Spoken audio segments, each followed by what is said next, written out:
Hey guys, I'm Claire, and I'm going to be talking to you a little bit about frames of orientation in devotion.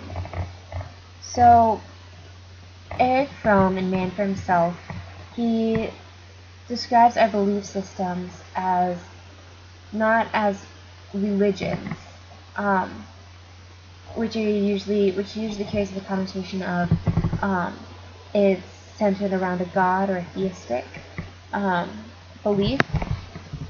But because there are all different types of beliefs that don't necessarily center around a god or an external force or anything, that we don't really have a word for that in English language, so we're going to try he refers to them as frames of orientation and devotion.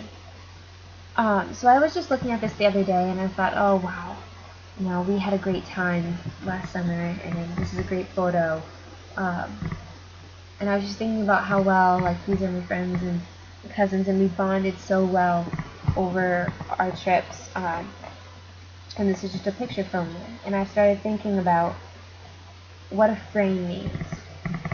And almost anyone who took a frame would say that the frame is not the important part. The picture within is the most important part. And actually, the memories are the most important part for you. And that just seemed interesting to me because it just meant that the frame, it was simply a way to display it, to show respect for the memories and to show your appreciation for them and how you love them. But they're not the main focus. So I'm going to read you a little bit about how that can apply to your belief system. And this is starting on page 47. The answers given to man's need for an orientation and for devotion differ widely both in content and in form. There are primitive systems such as animism and totemism in which natural objects or ancestors represent answers to man's quest for meaning. There are non-theistic systems like Buddhism, which are usually called religious, although in their original form there is no concept of God.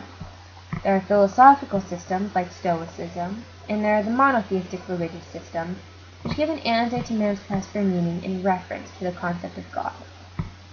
In discussing these various systems, we are hampered by a terminological difficulty.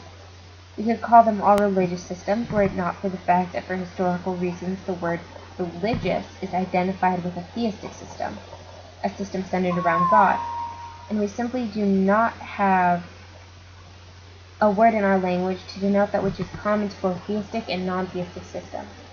That is, to all systems of thought which try to give an answer to the human quest for meaning and to man's attempt to make sense of his own existence. For lack of a better word, I therefore call such systems frames of orientation and devotion. And this just sort of got me thinking about how we are searching for meaning, and how religion and our belief systems are meant to help us find our meaning. They're meant to be the frames for our meaning, that the meaning of our lives are the memories and the photos, not the actual frame. And I think that a lot of people now think that the frame is what's within the picture. It is the meaning behind the photo. It is the most important part, when it's actually supposed to be showing respect for the meaning, or it's actually supposed to be highlighting it or displaying it proudly. And I think that's really interesting because I haven't really heard that way of describing belief systems before, and I think that that's such a new way to approach it, and just a new thought process. Thanks for watching.